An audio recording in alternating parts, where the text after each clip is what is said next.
So hello mga kalap trip, Mami Andes here.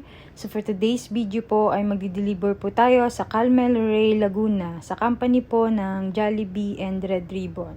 Meron pa po kasi ang Fuji Film kaya Red Ribbon and Jollibee lang po ang ating dadalhan ng ating mga Lap Trip Fresh Fruit Calamansi Juice. So ayun po mga kalap trip, dumaan po muna kami sa Binyan Cockpit para dalan po ng mga Lap Trip Fresh Calamansi Juice dahil naubusan na rin po sila. At ayun po si Daddy Gilbert, siya lang po ang naghahakot. Dahil kasama po namin si Shaq at di po siya pwedeng pumasok dyan sa sabungan. So ayun nga po, ayun po si Shaq, tulog na tulog pa at binuhat ko lang po siya dahil maaga nga po kaming naalis. Binubuhat ko lang po siya at dyan na po siya natutulog sa sasakyan. And then ayun po, nakarating na po kami sa Red Ribbon Company at niready ko na rin po yung mga Lap Trip Fresh Calamansi Juice na ibababa po namin. And then, ayan po, nagising na nga po si Shaq. Ayan, good mood pa, kaway-kaway pa. And ayan po, ang ganda ng ngiti. At ayan po, pagbalik ng daddy niya galing sa paghahakot, ay sinasabihan siya na huwag siyang bababa para hindi siya makita ng guard.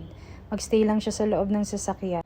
At ayan po, binihisan ko na rin po siya dahil amoy higaan pa po siya. Dahil nga po, binitbit ko nga lang po siya kanina nung natutulog siya. Ganun lang naman po lagi yung eksena namin kay Shaq, kung ano yung damit niya nung natulog siya, yun din po yung damit niya sa delivery. Kasi nga po, tulog na tulog pa siya dahil maaga kaming gumigising at umaalis. So, binibitbit ko lang po siya. So, ganun nga lang po talaga yung ayos niya. Kung paano siya natulog, ganun din po siya gigising pagdating sa delivery. So, ayan po mga kalap trip, medyo tinutoyo-toyo na po at naiinip na po, natatagalan na sa daddy niya dahil nga po naghahakot pa ng mga Lap Trip Fresh Fruit Juice.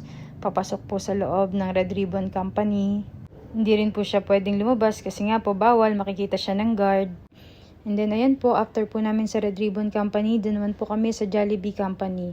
And ayan po, kailangan ko pong magsapatos kasi nga po lagi lang ako nakachinelas. Hindi po kasi ako sanay ng laging nakasapatos. Dahil nga po manipis lang yung balat ko sa paa, lagi ako nagpapaltos. So ayan po, kailangan ko magsapatos pag papasok kami ng Jollibee Company.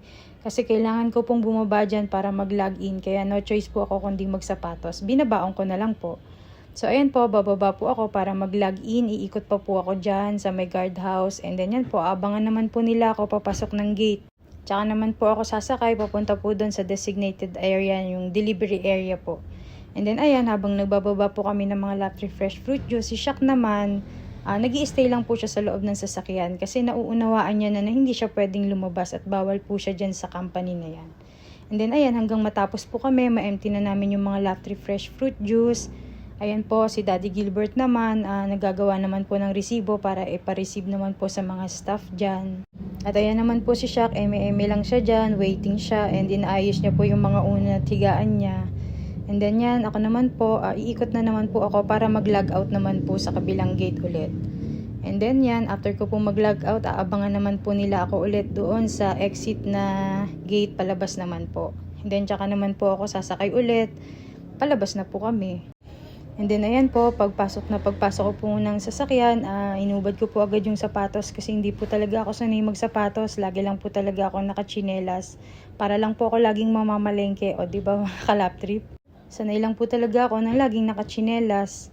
So ayan, si Shaq po, habang yung daddy niya nagbabayad po ng ticket kasi bago kami makalabas ng gate dyan, may kailangan po kaming bayarang ticket. So pagbaba po ng Daddy Gilbert niya, pinalitan niya, siya raw po ang magdadrive.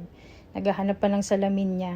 Ginagaya niya po kasi ako, once na magdadrive, nakasalamin. So naghahanap siya ng salamin. And then ayan po, nag-request nga po siya ng Jollibee at pinagbigyan na po namin. Minsan-minsan lang naman po. Kasi mas gusto po namin kumain sa karinderya, yung mga lutong ulam, yung mga healthy foods, gulay. Pero pag nag-request po siya ng ganyan, paminsan-minsan pinagbibigyan na rin po namin. Ganoon naman po talaga ang mga bata. Thank you for watching mga kalap trip. God bless to all. Bye-bye!